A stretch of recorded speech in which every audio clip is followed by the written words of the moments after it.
केवटी के माधोपट्टी में जमींदारी बांध काटने के आरोप में जल संसाधन विभाग ने अज्ञात लोगों के खिलाफ दर्ज कराई एफआईआर। 20 अगस्त की रात केवटी के माधोपट्टी में बागमती नदी की जमींदारी बांध टूट गई थी। इस इलाके में बाढ़ आ गई थी। अब इस मामले में जल संसाधन विभाग ने नया खुलासा किया है। विभाग ने कहा कि ये जमींदारी बांध टूटा नहीं था। कुछ असामाजिक तत्वों ने बाढ़ की राहत की 6,000 रुपये की राशि लेने के लिए इस बांध को काट दिया है। इसकी वजह से कई गांव में बाढ़ का पानी फैल गया। विभाग ने इस मामले में अज्ञात लोगों के खिलाफ कमतौल थाने में प्राथमिकी दर्ज कराई है। जल संसाधन मंत्री संजय झा ने यह जानकारी दी। इन्होंने कहा कि मामले की जांच की जा रही है और इस पर कार्रवाई की जाएगी।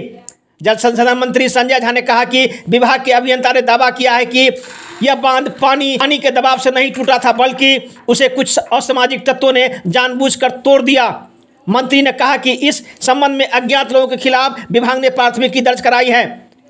इन्होंने कहा कि जांच के बाद ही पता चलेगा कि इस मामले में कितनी सच्चाई है।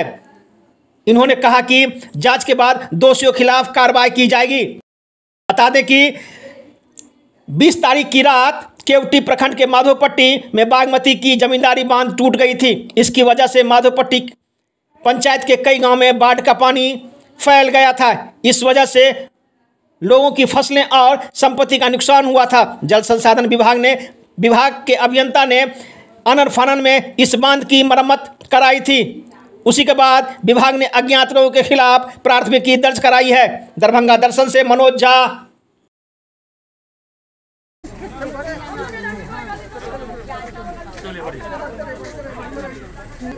सीढ़ी जो है बना दे हम लोग, उसी को थोड़ा ऊपर कर देंगे ताकि जो है तालाब से प्रोटेक्शन हो। और नदी को जो है ना सर के लिए बेस्ट है सर। पूरा जोन में कुछ जगहों पर जहाँ भ्रमण कर रहे हैं, क्या कहें? हम लोग फ्लड में घूम रहे हैं। हम ही क्या, मुख्यमंत्री भी कल समस्तीपुर गए थे। आज हम लोग रक्षाबंधन है, इसका भी शुभकामना देता हूँ। आज हम बागमती का देखने आए थे। मेरे साथ नगर के विधायक संजय सरावगी जी भी हैं। और जो एरिया जो बिल्कुल एज पे है नदी के ऊपर, हम लोग गए थे, अभी उसको देख के आए हैं। तो इस फ्लड में कैसी तैयारी है वो भी देखना, और आगे क्या इसका परमानेंट सॉल्यूशन हो सकता है तो वो भी देखने आए थे। कुछ सुझाव दिया है। हमारे पटना से भी विभाग के इंजीनियर आए हैं। और जैसे ही थोड़ा पानी कम होता है, पटना से एक टीम मैं भेज रहा हूँ, और फिर क्या सॉल्यूशन इसका निकल सकता है उसका हम लोग। सर दोबारा फिर बाढ़ आ गई है और कई जगह कटाव भी हो गए हैं। जैसे जितना पानी हुआ है, कभी देखे थे क्या? बाढ़ तो कोई ये बिहार के लिए थोड़े है सिर्फ बाढ़ मुंबई में भी आ गया, बाढ़ गुजरात में भी आ गया, बाढ़ दुनिया में सब जगह पानी होता है तो आता है। आप मैनेज कैसे करते हैं? इस बाढ़ में कोरोना के रहते हुए जो तैयारी हम लोग किए, हम लोगों का बांध सब जगह सुरक्षित है। लेकिन सर माधोपट्टी के पास तो 18 का रात में टूट गई बांध, कई गांव में पानी पे प्रभावित हो गया है सर। अरे कहीं कहीं तो प्रेशर पे होगा ना ये प्रॉब्लम। पूरा बिहार की मैं बात कह रहा हूँ आपको। कल केवटी में जो हमको जानकारी दिया, एक जगह काट ही दिया 6,000 रुपये लेने। वही पता कीजिए, माधोपट्टी बोल रहा है ना, जाके पता कीजिए। एफआईआर किया है डिपार्टमेंट। कहाँ नहीं रिपोर्ट करते हैं ये सब बात? अरे 6,000 रुपये के लिए काट दिया गया, आप कह रहे हैं? हम नहीं कह रहे हैं, वहीं के लोग कह रहे हैं। पानी नहीं था उतना, और डिपार्टमेंट ने एफआईआर किया है। कुछ असामाजिक तत्व उसको काट दिए हैं, ऐसी जानकारी मिली है। अब वो तो जांच से पता चलेगा सही है कि नहीं।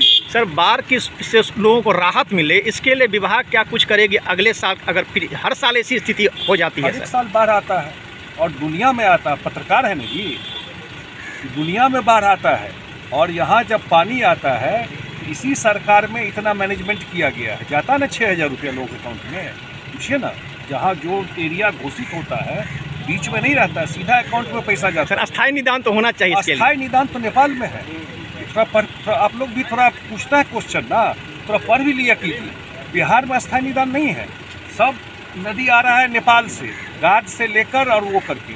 नेपाल तो हम लोग का राज्य है नहीं कि जाके कुछ कर देंगे। वो तो दिल्ली से ही बात करके करना होगा। दिल्ली वाले भी बात कर रहे हैं, लेकिन बहुत कॉपरेशन नहीं मिलता है वहाँ से। परमानेंट सॉल्यूशन वहाँ पर है जहाँ हाई डैम बनना है। यहाँ पर जितना हम लोगों के हाथ में वो कर रहे हैं। नवीन सिन्हा। मंत्री जी यही आश्वासन दिए हैं कि बाढ़ के बाद एक पटना से हाई लेवल का एक टेक्निकल टीम आई और शुभंकरपुर से लेके बाजितपुर तक जहां तक शहर की सीमा है वहां वह टेक्निकल टीम, नदी का कटाव नहीं हो, लोगों का घर बाढ़ के पानी में नहीं बहे, इसके लिए आवश्यक वो मतलब रिपोर्ट सरकार को करेगी। और अगला बार से पहले हम आशा करते हैं, जैसा कि मंत्री जी आश्वासन दिए हैं, इस समस्या से छुटकारा लोगों को मिल जाएगा। मंत्री जी से जब हमने बात की तो उनका कहना है कि हर साल जो यहाँ बाढ़ आती है वो यहाँ की समस्या नहीं है, नेपाल की समस्या है, इसके लिए दिल्ली बात करना होगा। मंत्री जी तो ठीक है, इसके लिए अब हम लोग गोपाल जी ठाकुर को